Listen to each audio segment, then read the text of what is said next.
Hello and welcome. This is Mouse Gunner, and we're going to continue the series looking at siege engines. Last time I showed you the Super Catapult, and this time I'm going to show you another siege engine, at least an idea for a siege engine. This is pretty much in the prototype phase, and I will admit it doesn't really work nearly as well as the Super Catapult does. And it is what I call the batter siege weapon, or the hammer. There's another variation which we'll be showing you in a little bit. Now, I will admit that the batter doesn't really work all that well, and I will demonstrate it here in a second. So you just kind of connect it up, wheel it on back, and you usually have to be a little bit careful at the end of the travel not to pull it back too far, because these torsion springs have a habit of glitching out pretty bad, as you kind of saw a little bit there. And what we're going to do here is we're going to go ahead and grab ourselves a catapult ball, not a barrel. What are my keys? 3. Okay. And now I will point out that with a large catapult ball, this thing really doesn't work. It's too heavy of a ball. With a small catapult ball, it works pretty well. So you just put the ball in the cup. And the way that this works is essentially you just have your torsion spring put on its side. You put out a beam. Now, I have a rounded beam here. I've also done this with a square beam. And I will point out the main problem with this whole device is, you pull it back with your winch, and you let it go. And in theory, the arm comes forward, it hits the ball, and the ball travels. That's what it's supposed to do in theory. But I will point out that there's a real problem with these. I don't know if it's the torsion spring or the beams themselves. But when they travel and they're traveling at speed, the beam has a habit of just clipping right through whatever the object is that you're trying to hit. And there is no real rhyme or reason of why. In some instances it will hit the object, in other instances the arm will just go right through it and not contact it. I've done exact replicas of a build. I'll build it exactly the same way, everything in the same place, the same length of beam, the same type of beam, and when the arm swings, it will just go pass right through the ball and not even hit it. Not sure if that's going to happen in this particular instance, but I think it will. I've also taken one of these. It has worked. It will swing, hit the ball, and the ball will travel. I'll copy and paste it to another location using the exact same device, just copy and paste it. I put a ball out, let the beam go, and the beam will just clip right through. It's very inconsistent on when it decides whether or not it will work, but let's go ahead and let it go and see what happens. So in this instance, it hit. So as we can see, it travels out, and it hits. Now, another problem that I've had is doing the same build. I will not have the ball travel the same every time. Now, it does travel roughly the same, so with this type of device, with the batter,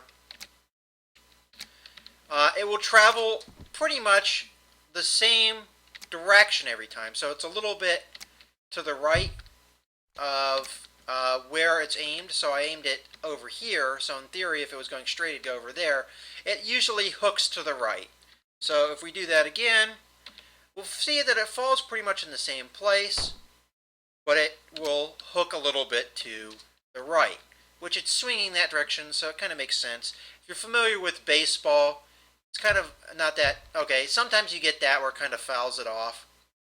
But if you're familiar with baseball, you live in the U.S. like me, kind of, you get the idea. He's a what they call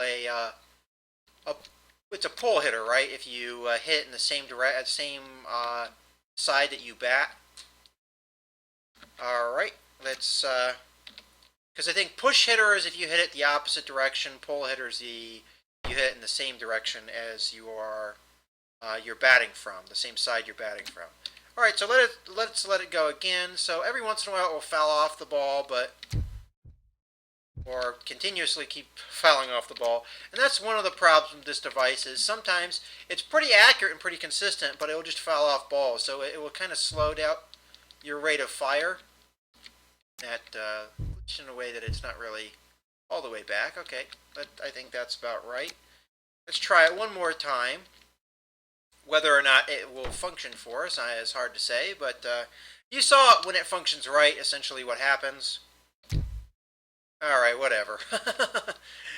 It's decided to glitch out on me and break and be weird. Okay, sometimes that happens. These siege devices are really finicky and really glitchy at times, and oftentimes they don't behave themselves. Sometimes I'll get it where every time it will be like the first time I showed you. It will hit and just be consistent every time. It just hits and hits and hits in the same location, very accurate. And other times you have things like this where it will foul them off, and then it will just decide to break like that. As a matter of fact, that's the first time I've had this device break on me.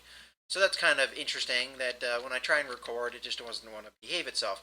Now the hammer is pretty much the same kind of device, it's just a little bit different. We're not using a rounded beam, and the way that I constructed it is a little bit different. So the winch is on its side, and now the cup, all it is just a one space opening, and then I put this rounded beam in front of the ball because when you put a square beam in the front of the ball, it tends to really affect the trajectory of the ball. So having a rounded front usually tends to get the ball to behave a little bit more, yeah, just a little bit better.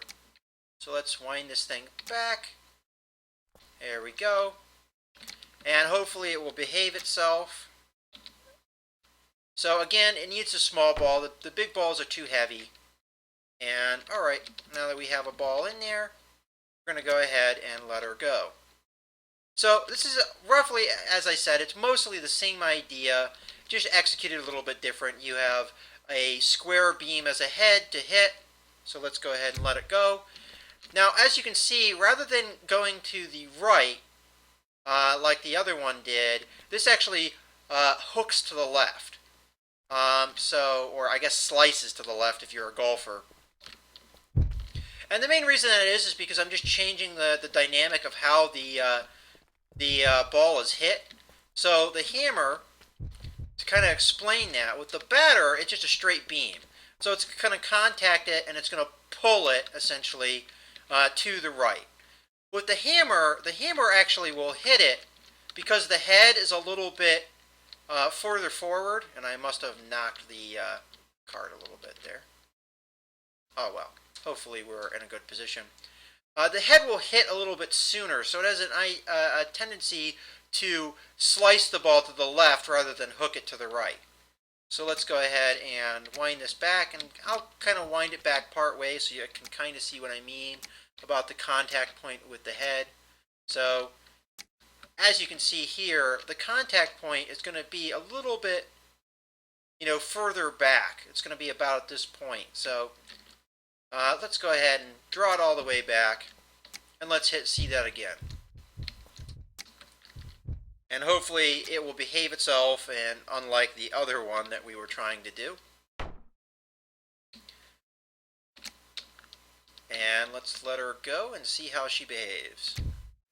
Okay, in that case, it just wanted to be silly and chip it down. And as I said, sometimes you have a little bit of problems with consistency with this device. Sometimes it works perfectly, like what we had in the first shot there, and then sometimes it just wants to misbehave and just do whatever it wants to do. Hopefully it now isn't going to be consistently hitting it down into the ground like that. Sometimes it decides to do that just to piss me off. Alright, let's let her go and see what she does. Okay, again, she sliced it to the left and we got it to hit. So, it is a device that can work. Every once in a while you have it where it will kind of foul off the ball and not get good solid contact on it. And you may have difficulty replicating this device. As I said, you might build it exactly the way that I built it and then just have it clip through the rock and not actually hit it or the ball. But let's do it one more time and hopefully we get a nice consistency here. There we go. Nice consistent hit, and we'll see that it will fall in roughly the same place. So it's pretty accurate when it wants to actually operate accurately, or operate consistently. So I hope you guys have enjoyed a kind of look at this prototype of the batter and the hammer, which essentially they work the same way. It just, you wind up a beam and you let it go and you let it hit the ball, which is in a cup suspended in line with the beam And it's not that complicated of a device to make. It's pretty simple. And one of the main advantages of this device is when it swings, unlike a lot of the catapults, like the traditional catapults, there isn't really any recoil. So it doesn't really move the cart around very much. So you can get a lot more consistency. And we're going to kind of keep an eye on that when I do this, just so you can see it. That it doesn't really move the cart very much, which is one of the main advantages of this. As you can see, the cart barely moved at all. Now, it fouled off the ball again, but as you saw, the cart didn't move at all. So you get nice shot-to-shot consistency as long as the device decides to behave itself. So that's one of the advantages. Now, you might question sometimes some of these devices and the way that they work. This is very much a prototype, and it's not a finished concept, although it does work all right, and it does, get a pretty consistent delivery when it decides that it wants to behave itself and work.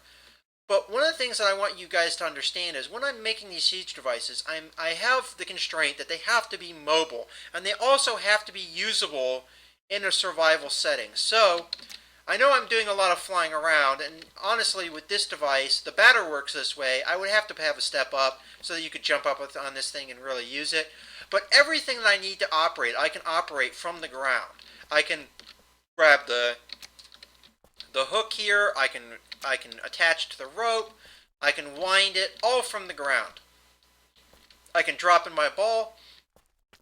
And I can do all of these in a survival setting. So that's another constraint that I have. So the two constraints I have is they have to be a mobile device, and it has to be a device that I can actually use in a survival setting. I probably could get a lot more consistent delivery from a fixed device, but then you don't have the mobility. So I'm trying to do all of those things when I'm doing these videos. So I hope you guys have enjoyed this series looking at the different siege devices, and I have a couple more to show you guys.